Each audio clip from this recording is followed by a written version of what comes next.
Assalamualaikum warahmatullahi wabarakatuh. Kami dari kelompok 6 di 11 IPS 2 yang beranggotakan Ananda Zarfansyah absen 5, Cahaya Pertiwi absen 7, saya Kalia Vanessa absen 16, Sabrina Dian absen 29, Tezara Pandana Putra absen 32, dan Zahra Kailahak absen 34. Pada kesempatan kali ini, kami akan membahas tentang ideologi pan-islamisme. Dan pertama-tama saya akan menjelaskan secara singkat sejarah dari terbentuknya paham pan-islamisme ini. Pan-islamisme awalnya adalah sebuah paham politik yang lahir pada saat Perang Dunia Kedua atau sekitar April 1936. Mengikuti paham yang tertulis dalam Al-Amal Al-Kamilah dari Jamal al-Din Afghani, yang kemudian berkembang menjadi gerakan perjuangan untuk mempersatukan umat Islam di bawah satu negara Islam yang umumnya disebut dengan kekhalifahan. Oke, singkatnya, isi dari pan-islamisme itu adalah menjadikan ideologi-ideologi yang ada sesuai dengan ajaran agama Islam. Seperti yang Jamaluddin Al-Afghani pernah bilang, bahwa Islam itu adalah agama yang tepat untuk zaman maupun bangsa manapun. Sehingga apabila ada kemunduran pada umat Islam atau kemunduran ada di umat dunia sendiri, itu karena ada interpretasi yang salah terhadap ajaran Islam yang sesungguhnya. Sehingga jalan keluar dari kemunduran tersebut itu hanyalah kembali kepada ajaran Islam yang sebenarnya.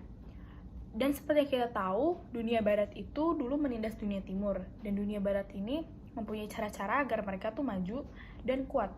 Jadi dunia timur ataupun dunia Islam itu harus berusaha mencari tahu cara-cara dunia barat untuk menjadikan mereka bangsa yang kuat dan umat yang kuat.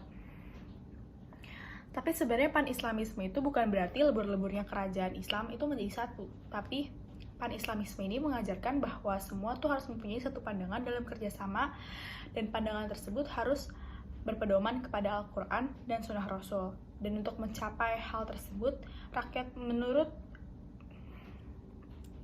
Jamaluddin itu rakyat harus dibersihkan dari kepercayaan tahayul, kemudian orang itu harus mengikuti rukun iman sebagai pandangan hidupnya.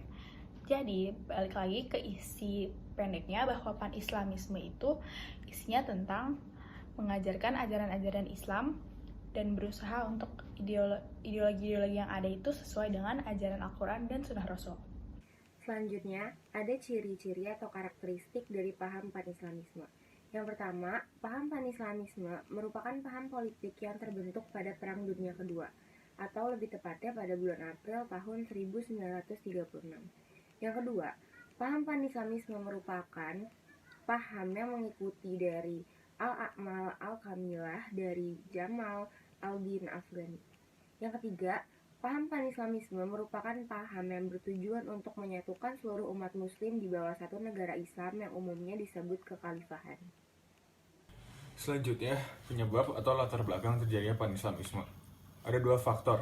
Yang pertama, faktor internal. Pan-islamisme hadir disebabkan oleh kondisi umat Islam yang berada dalam kondisi yang memprihatinkan. Dalam bidang pemikiran, mereka stagnan, dan dalam bidang sosial, mereka sering bertikai. Dan bidang politik, sering terjadi perebutan kekuasaan yang tidak jarang terjadi peperangan antara sesama umat Islam. Yang kedua, ada faktor eksternal.